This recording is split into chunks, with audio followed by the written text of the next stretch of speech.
सुखिया सब संसार है, ये खावे और सोवे, दुखिया दास कबीर है, वो जागे और रोवे। Hello everyone, welcome to my YouTube channel.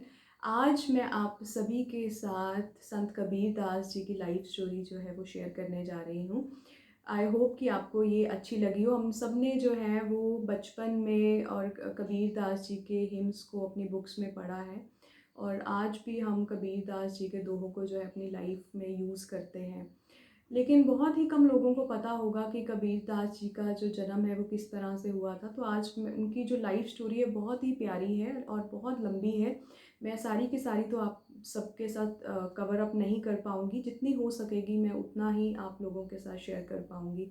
So I hope कि आपको अच्छी लगेगी और आपको थोड़ा बहुत जो है वो कबीर दास जी के बारे में जो है इससे पता चल सकता है कि वो क्यों इतने बड़े संत कहलाए गए।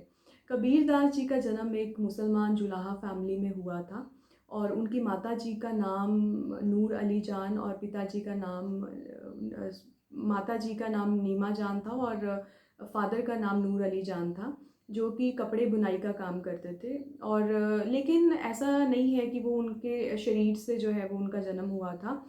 कबीर दास जी का जो उनकी पैदा होने की स्टोरी जो है वो बहुत ही ज़्यादा इंटरेस्टिंग है।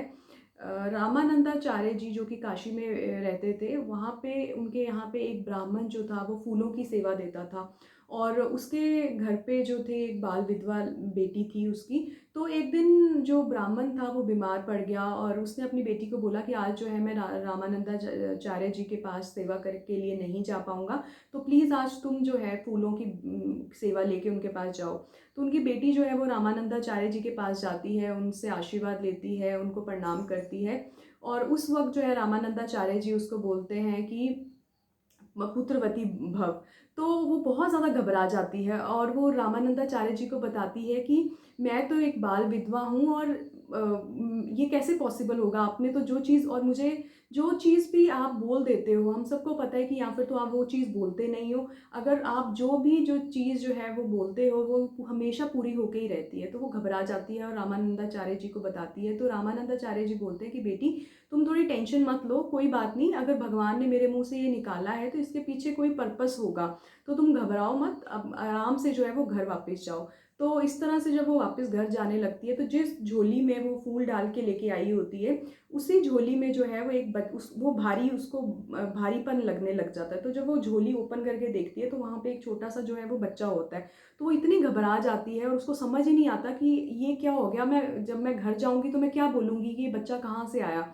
तो वो कहती है कि दुनिया वाले तो कभी भी नहीं ये चीज़ मानेंगे कि ये रामानंदाचार्य जी का चमत्कार है, तो ना ही मेरे फादर इस चीज़ को एक्सेप्ट करेंगे। तो वो इतना घबरा जाती है और वो कहती है कि लोग मेरे को बातें ना करें। तो वो घबरा के वहाँ पे एक लहर तारा नाम का एक तालाब होता है, उसके बीच में कमल के फूल में जो है वो संत कबीर दास जी को वहाँ पे रख के चले जाती है, उस छोटे से बालक को। और वहाँ से जो है वो भाग जाती है। और उसी टाइम जो है ये नूर अली जान और नीमा जान हस्बैंड वाइफ वहाँ से निकल रहे होते हैं। तो उस जो नीमा का जो एकदम से ध्यान जो है वो बच्चे के ऊपर पड़ता है और वो आगे पीछे देखती है, सारी तरफ उसके आवाज़ें लगाती है, लेकिन उसको कोई भी वहाँ पे मिलता नहीं है। तो वो समझ जाती है कि कोई इस बच्चे को जो है यहाँ पे छोड़ के चला गया है। और उस नीमा जान के यहाँ पे बच्चा नहीं था। वो बहुत ही टाइम से अपने अल्लाह से ये प्रेयर करती थी, मन्नतें मांगती थी कि प्रभु मेरे को जो है मेरे घर में भी बच्चा दो, मुझे भी संतान का सुख दो। तो इस तरह से वो प्रेयर करती थी। तो जब वो बच्चा देखती है तो वो अपने हस्बैंड को बोलती है कि हम कितने टाइम से जो अल्लाह से ये प्रेयर कर रहे थे और देखो भगवान ने हमारी सुन ली, तो क्यों ना हम इस बच्चे को एक्सेप्ट कर लें और इसी को अपने घर ले जाएं और इसका पालन पोषण करें।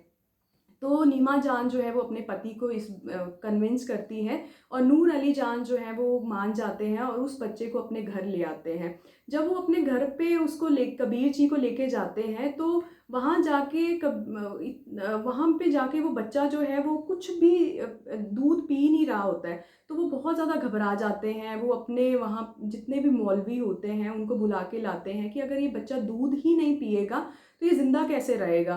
तो वहाँ पे एक मौलवी जो है वो उनको बताते हैं कि तुम ऐसे करो कि तुम किसी ब्राह्मण का, किसी हिंदू का जो है वो दूध इस बच्चे को पिलाओ। तो उनके घर के पास ही एक कर्मा नामक एक ब्राह्मणी रहती थी, तो उसके घर से फिर वो गाय का दूध लेके आते हैं। तो जब वो गाय का दूध उसको उनको पिलाते हैं तो वो एकदम से जो है वो पी लेते हैं, जो कि इतने दिनों से दूध नहीं पी रहे होते। तो एकदम से जो है वो कबीर दास जी जो है वो दूध पीना शुरू कर देते हैं। तो वो सब इतने हैरान होते हैं। और इसी तरह से 6 महीने तक कर्मा के यहाँ से दूध आता था और कबीर दास जी जो है वही दूध पीते थे। और उन्होंने उसके बाद मुसलमानों में एक क्रिया होती है जिसको खतना कहते हैं। तो जब वो खतना की बारी आती है तो वहाँ पे खतना जो होता है तो वहाँ उसी वक्त जो है वो अपने मौलवियों को भी बुलाते हैं और उनको बोलते हैं कि आप इनका नाम रखो। तो मौलवी जब कबीर दास जी को देखते हैं, छोटे से उस बच्चे को देखते हैं, तो वो कहते हैं ये तो अल्लाह का भेजा हुआ कोई बंदा है और इसका नाम तुम कबीर रखो, क्योंकि कबीर का नाम जो है वो अल्लाह होता है। तो वो उसका नाम जो है वो कबीर दास जी, इस तरह से कबीर दास जी का नाम जो है वो कबीर पड़ा। और जब थोड़े से बड़े हुए कबीर दास जी, तो मुसलमानों में जो खतना की जो एक सेरामनी थी, जब उन्होंने वो करी तो सारे मौलवी जो है वहाँ पे आए। और उस वक्त जो है जब वो उनका धर्म परिवर्तन करने के लिए जो करने लगे, तो उस वक्त जो है उन सब मौलवियों को वहाँ पे जो है वो एक शेर नज़र आने, सिंह नज़र आने लगता है, उनको नरसिंह नज़र आता है। जब उन्होंने बाद में पता करता किया तो उन्होंने ये पता किया कि ये तो हिंदुओं का कोई देवता है, नरसिंह भगवान, जो कि उनको उस वक्त दिखे थे। तो वो खतना जो है वो कभी कभी हो ही नहीं पाया, उनका कभी भी कबीर जी का धर्म परिवर्तन नहीं हो पाया। तो जितने भी मौलवी थे कि उन्होंने कहा कि आप ये जैसा है, ये जिस इसकी कोई जात पात नहीं है, इसको जैसा है वैसे ही रहने दो। और इस तरह से जो है उनका कभी खतना नहीं हो पाया। जब पढ़ाई की बात आई तो क्योंकि नीमा जान जो थी वो बहुत ही ज़्यादा गरीब थे, तो वो चाहते थे कि कबीर दास जी जो है वो पढ़ें और वो पढ़ लिख के कुछ अच्छा अच्छे पोजीशन पे पहुँचे। तो जब उनको वहाँ पे मदरसे में जो है वो डाला गया, तो मदरसे में जब वहाँ पे उनको भेजा जाने लगा तो वो वहाँ पे जाके कुछ भी पढ़ते नहीं थे। जो लोग उनको उर्दू पढ़ाई जाती थी तो वो अपनी चीज़ें उनको बताना शुरू कर देते थे, उन वहाँ पे जो पढ़ाने वाले होते थे। तो वहाँ वो जो है वो एक मदरसे से उनके पेरेंट्स ने दूसरे में डाला, क्योंकि दूसरे मदरसे वाले कहते कि नहीं, हम इनको पढ़ा नहीं सकते, ये तो ऑलरेडी पढ़े पढ़ाए आए हैं कबीर जी। तो उनको वहाँ से चेंज करवा के उनकी मदर ने किसी और में डाला। फिर वहाँ पे भी ये बोला गया कि आप इसको कबीर को जो है वो यहाँ पे मत भेजा करो, क्योंकि ये खुद तो चेंज होगा नहीं, ना तो ये उर्दू पढ़ना सीखेगा, ये बल्कि हमारे जो यहाँ पे बच्चे आते हैं उनको भी बिगाड़ देगा। तो इस तरह से जो थे वो कभी भी जो है मदरसों ने उनको एक्सेप्ट नहीं करा और यही बोला गया कि ये जैसा है इसको वैसे ही रहने दो, इसको घर पे रखो, काम करवाओ। और कबीर दास जी जो थे वो कभी मदरसे गए ही नहीं, उन्होंने कोई भी पढ़ाई, कोई भी अक्षर जो है वो कभी ज़िंदगी में पढ़ा ही नहीं। और वो सिर्फ बैठ के घर पे जो थे वो राम राम करते रहते थे। तो उनकी पहले तो उनकी मदर जो थी वो राम राम, जब वो बचपन से, जैसे बच्चे जो होते हैं वो बच्चे खेल रहे होते हैं, तो वो उनकी मदर उनको कहती थी कि कबीर तुम भी बाहर जाके बच्चों के साथ खेलो। तो वो कभी भी बच्चों के साथ नहीं जाते थे और वो अपना साइड में बैठ के जो है वो पूरा अपना भजन की पोजीशन में बैठ के वो सिमरन करते रहते थे और वो राम राम राम राम करते रहते थे। तो पहले तो उनकी मदर को समझ ही नहीं आया, तो बोलती है पता नहीं क्या बोलता रहता है राम राम। फिर वो जब उसने किसी से बात करी तो उन्होंने बोला कि राम, ये तो राम भगवान का नाम लेते हैं। तो वो उनको बहुत समझाती थी कि हम मुस्लिम हैं, तुम ये नाम मत लिया करो, और इस अगर किसी को पता चल चल गया कि तुम ये चीज़ बोलते हो तो हमारे को मुश्किल आ जाएगी।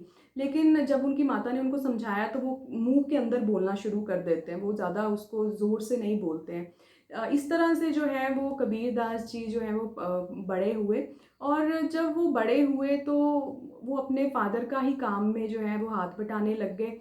उनका जो ध्यान था वो भक्ति की तरफ था, तो उनकी मदर को लगा कि ये कहीं कुछ अजीब ना बन जाए, तो इसकी मैं शादी करवा देती हूँ। तो वो जो है उनकी शादी जो एक लड़की के साथ जिनका नाम की लोई था, वो लोई के साथ कबीर दास जी की शादी करवा देते हैं और भगवान की ब्लेसिंग से जो लोई थी वो भी बिल्कुल वैसी ही बन गई और उनकी नेचर भी बिल्कुल कबीर दास जैसी ही थी।